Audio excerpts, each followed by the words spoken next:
PDI Perjuangan dan koalisinya memilih Menko Polhukam Mahfud MD sebagai bakal calon wakil presiden untuk mendampingi Ganjar Pranowo. Ini berarti Ganjar dan Mahfud MD akan bertarung melawan pasangan Anies Muhaimin serta Prabowo dan pasangannya di Pilpres mendatang. Ya, yang menjadi pertanyaan, seberapa besar kekuatan Mahfud MD untuk mendapatkan suara para pemilih? Apakah Mahfud MD dipasang untuk menguasai suara di Jawa Timur, di mana Muhaimin Iskandar juga memiliki basis massa di Jawa Timur? Bagaimana juga dengan dukungan suara Ganjar di Jawa Tengah jika nantinya Gibran berpasangan dengan Prabowo? Untuk membahasnya telah bergabung bersama kami ada sejumlah narasumber, ada Sekjen PDI Perjuangan, ada Mas Hasto Kristianto, hadir pula pakar politik Hanta Yuda, serta ada perwakilan dari P3 dan Mas Roma Hurmuzi. Selamat sore semuanya. Saya ingin ke Mas Hanta dulu. Mas Hanta, saya ingin ucapkan selamat dulu atas terpilihnya atau deklarasi Ganjar dan juga Mahfud. Nah, saya ingin tahu mengenai latar belakang dipilihnya Mahfud. Kenapa kemudian tiba-tiba jadi nama Mahfud yang muncul ke permukaan? Mas Hasto, silakan. Ya, terima kasih. Sebenarnya sudah cukup lama Ibu Megawati Soekarno Putri memberikan perhatian kepada Prof. Mahfud pada bulan Oktober 2022 ketika Ibu membaca di Harian Nasional tentang komitmen Prof. Mahfud MD melakukan reformasi hukum. Maka Ibu memerintahkan kepada kami di sekolah partai untuk mengundang beliau, memaparkan seluruh gagasan-gagasan tentang reformasi hukum. Tetapi kemudian muncul nama-nama lain sebagaimana dibahas dengan Presiden Jokowi di dalam perenungan yang mendalam yang oleh Ibu Megawati Soekarno Putri. Beliau merasakan mata hati rakyat yang mendambakan keadilan. Beliau mendengar bagaimana Prof. Mahfud dari hasil perenungan Ibu Megawati, sosok yang membela wong cilik, sosok pendekar hukum, sosok yang mumpuni, sosok yang sederhana, sosok yang dinilai mampu menjadi wasit di antara berbagai persaingan kepentingan, baik itu politik maupun bisnis. Sehingga dengan kesederhanaan Prof. Mahfud, apalagi Ibu juga mendengar bagaimana pada tahun 2019 beliau juga pernah mau coba untuk dicalonkan sebagai wakil presiden, sehingga ini adalah suatu pencalonan yang ditunda karena juga kekuatan doa dari Ibunda Prof. Mahfud MD, juga karena suatu harapan dari masyarakat yang melihat persoalan-persoalan konflik agraria, kemudian ketidakadilan di dalam penegakan hukum, maka kemudian profil dari Prof. Mahfud inilah yang menguat dan Prof. Mahfud dipilih bukan hanya karena pertimbangan elektoral, bukan dari mana beliau berasal, tetapi karena kemampuan leadership-nya, intelektualitasnya, pengalaman di eksekutif, legislatif, dan yudikatif, dan kapasitasnya sebagai Menko Polhukam yang di tengah-tengah kecenderungan penyalahgunaan kekuasaan, Prof. Mahfud MD mampu memberikan harapan di dalam mencegah dan memberantas berbagai bentuk korupsi. Partai sangat prihatin ketika ada kader-kader internal kami yang punya persoalan terhadap masalah tersebut. Maka kemudian atas perenungan yang mendalam dengan melihat juga karakter dari Pak Ganjar Pranowo, dipadukanlah antara Pak Ganjar dan Prof. Mahfud MD ini. Oke, Mas Hanta, kalau kita sudah melihat keputusan siang hari ini, pagi tadi, Ganjar dengan Mahfud MD, bagaimana kemudian hitung-hitungan kekuatan yang akan dihasilkan dari pasangan ini? Ya, kami bukan hitung-hitungan di atas kertas, ya. Mohon maaf, saya sinyalnya nggak jelas tadi. Oke, silakan Mas Hanta. Kita ke Mas Hanta. Ya, baik. Terima kasih Mas Hasto. Jadi kalau kita perhatikan ada 3 strategi pilihan partai politik, koalisi partai politik dan capres menentukan cawapres. Satu, dia memilih cawapres berasal dari basis konstituen dia sendiri. Berarti kalau itu pilihannya Mas Ganjar berbasis Jawa Tengah, pilihannya Mas Gibran. Tapi itu tidak terjadi. Atau opsi yang kedua adalah mengambil dari basis lawan dengan tujuan untuk memecah basis lawan dengan harapan bisa menambah ceruknya. Kalau itu pilihannya, ada nama Ridwan Kamil yang disebutkan sebelumnya ditimang-timang oleh PD Perjuangan, tapi ternyata tidak. Dan yang ketiga, yang sering saya analisa adalah memaksimalkan basis yang belum maksimal. Dan biasanya faktor ini yang menentukan. Dan disinilah faktor Jawa Timur. Nah, disinilah munculnya seorang cawapres bernama Mahfud MD, cawapres yang tertunda kalau versinya PD Perjuangan. Karena 5 tahun yang lalu hampir ya Mas Hasto menjadi cawapresnya Pak Jokowi. Jadi saya kira dari sisi ini PD Perjuangan dan Mas Ganjar itu mengambil basisnya yang belum maksimal. Betul di sana sudah ada modal, beda dengan Mas Anies, dia mengambil basis lawan karena Mas Anies tidak kuat di Jawa Timur. Nah, khusus Mas Ganjar itu ingin memaksimalkan Jawa Timur sepertinya.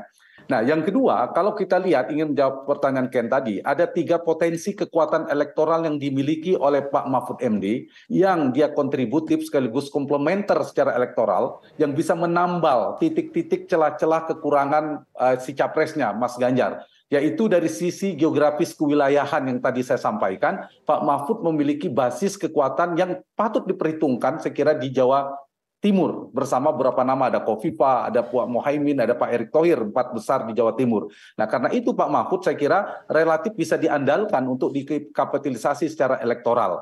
Yang kedua, dari sisi segmentasi demografis bisa melengkapi, yaitu dari basis NU. Dan kita tahu NU ini juga penting, dan racikan ini kerap dijadikan PD Perjuangan asal antara nasionalis dan religius, merah dan hijau, dan itu juga menjadi pertimbangan. Dan kita perhatikan Mas Ganjar kan berangkat dari nasionalis, dari PD Perjuangan, dan wakilnya Pak Mahfud melengkapi dari sisi NU, dan ini bisa komplementer juga melengkapi. Yang ketiga adalah dari sisi kompetensi Pak Mahfud. Saya kira sulit untuk membantah bahwa Pak Mahfud memiliki kekuatan pengalaman dan dari sisi rekam jejak sekaligus kompetensi. Nah, kekuatan ini saya kira bisa melengkapi nanti secara elektoral, juga bisa dikapitalisasi untuk melengkapi ditambah isu-isu hukum seperti Mas Hasto katakan tadi.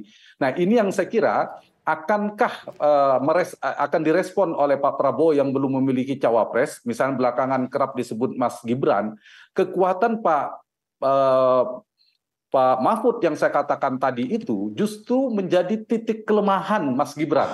Dari sisi pengalaman, dari sisi kompetensi misalnya, dan ditambah dari sisi NU-nya. Nah, ini mungkin akan menjadi pertimbangan dari sisi Pak Prabowo. Kemungkinan apakah betul akan mengambil Gibran atau tidak. Tapi kalau sekiranya diambil, maka ini sekaligus menjadi tantangan bagi Mas Ganjar dan Pak Mahfud, mungkin bukan titik lemah, tapi tantangan untuk mengambil suara Jabar tadi agak sulit, dan luar Jawa juga meskipun ada potensi, tapi untuk memenangkan wilayah itu kan sulit. Nah, yang kedua adalah pemilih Jokowi, kalau Gibran menjadi cawapres. Nah, perebutannya ada di sana, Ken. Nah, ini yang saya kira akan menjadi wilayah di mana kedua capres ini ditambah Mas Anies tentu akan bertarung dari berbagai macam segmentasi yang saya katakan tadi. Jadi di titik ini maka bisa dibaca bahwa Mas Ganjar itu sepertinya ingin mengulang strategi Pak Jokowi dalam konteks memenangkan 3 provinsi lumbung penentu. Jawa Barat, Jawa Tengah, dan Jawa Timur itu digabungkan total 47% lebih kurang. Kalau menang di 2 di antara 3 provinsi, maka dia pemenang Pilpres. Nah, sepertinya Mas Hasto dan kawan-kawan itu ingin memenangkan Jawa Tengah dan Jawa Timur. Nah, kompetitor utama di Jawa Timur sekarang ada Caimin bersama Anies, dan Pak Prabowo juga relatif kuat di sana sambil kita menunggu wakilnya. Apakah Mas Gibran atau Erick Thohir atau Kofifa. Jadi kesimpulan sementara saya kompetitif. Dan Pilpres kita kemungkinan akan berlangsung dalam 2 putaran kalau diikuti oleh 3 pasang. Mas Hanta, kita juga sudah bergabung, ada Mas Roma Hurmuzi di sini yang sudah bergabung dalam dialog kita pada sore hari ini. Selamat sore, Assalamualaikum Mas Romi. Ya, Mas Romi, kami ingin tahu juga mengenai tanggapan dari P3 tidak terpilihnya Pak Sandiaga Uno oleh PDIP dalam pertarungan Pilpres nanti. Bagaimana kemudian tanggapan dari P3? Boleh dibuka mute-nya Mas Romi, karena kita belum mendengar suara Mas Romi. Ya, pertama sebagai sebuah keputusan yang telah ditetapkan oleh para ketua umum, tentu kami dalam posisi mengaminkan, mengiyakan sami'na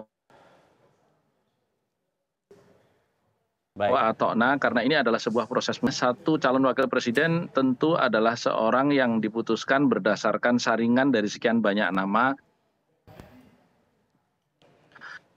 Sebagaimana juga sudah pernah disampaikan beberapa kali oleh Mas Hasto di banyak kesempatan. Nama Pak Mahfud sebenarnya juga bukan figur asing bagi P3. Ketika kami menyodorkan Pak Sandi dengan sejumlah pertimbangan yang menurut kriteria objektif itu akan memenuhi Mas Ganjar, di sisi lain memang ada nama Pak Mahfud yang kita tahu persis kualifikasi beliau juga sangat dulu tahu, memang juga masih menjadi pekerjaan rumah, termasuk juga periode-periode sebelumnya, sehingga kita tahu persis pidato Pak Mahfud yang tadi disampaikan pada saat deklarasi di kantor DPP PDI Perjuangan. Beliau mengedepankan visi tentang penegakan hukum ini secara konsisten, karena ini bukan hanya berbicara politik hukum semata-mata, tetapi ini juga memberikan kepastian investasi untuk mengantarkan apa yang menjadi target Mas Ganjar sebagai industrialisasi Indonesia unggul ke depan. Yang kedua, Pak Mahfud bukan figur asing bagi P3. Pak Mahfud tahun 99 menjadi Menteri Pertahanan Republik Indonesia di Kabinet Gus Dur saat itu berangkat dari Partai Persatuan Pembangunan. Bahkan dengan tanda tangan seorang Ketua Umum Partai Persatuan Pembangunan yang bernama Profesor Dr. Hamzahas. Beliau masih ada hari ini, bisa dicek langsung, dan saya sudah mengecek langsung baik kepada Pak Mahfud maupun Pak Hamzah, dan keduanya membenarkan. Yang ketiga, nama Pak Mahfud juga adalah nama yang diusulkan oleh Partai Persatuan Pembangunan pada 5 tahun silam. Saya sendiri yang menandatangani surat pengusulan Pak Mahfud itu kepada Pak Jokowi karena beliau meminta nama terakhir dari partai pada tahun 2018 yang lalu menjelang pemilu 2019, dan saya tandatangani bersama Sekjen. Hanya saja pada waktu itu ketika P3 mengajukan 2 nama, yaitu Pak Mahfud MD dan Kiai Ma'ruf Amin, ada ketua-ketua umum partai yang lain yang tidak setuju dengan Pak Mahfud, sehingga pada akhirnya kemudian kita tunduk pada keputusan mayoritas yang saat itu memilih Kiai Ma'ruf Amin. Inilah dinamika yang hari ini juga kita dapatkan, bahwa memang nama Mahfud MD ini adalah bukan nama yang asing bagi kami, dan beliau seorang warga Nahdliyin yang berdasarkan survei salah satu litbang media terkemuka di Indonesia pada bulan Mei kemarin berkisar 46% dari penduduk Indonesia yang mengaku sebagai warga NU. Sehingga saya meyakini terlebih secara pribadi Pak Mahfud dan Mas Ganjar saya kenal baik. Saya satu daerah pemilihan dengan Mas Ganjar, berangkat bersama menjadi DPR RI.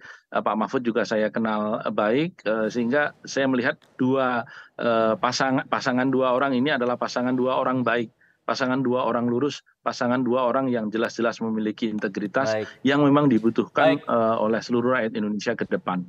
Baik Mas Romi, nanti artinya akan tetap all out ya untuk mendukung pasangan ini meskipun kadernya tidak terpilih. Nanti dijawab saat pas jeda ya, kita jeda dulu. All out dan baik. All in. Oke, kita jeda dulu. Kita nanti akan dalami itu usai jeda, tetap bersama kami di Kabar Petang.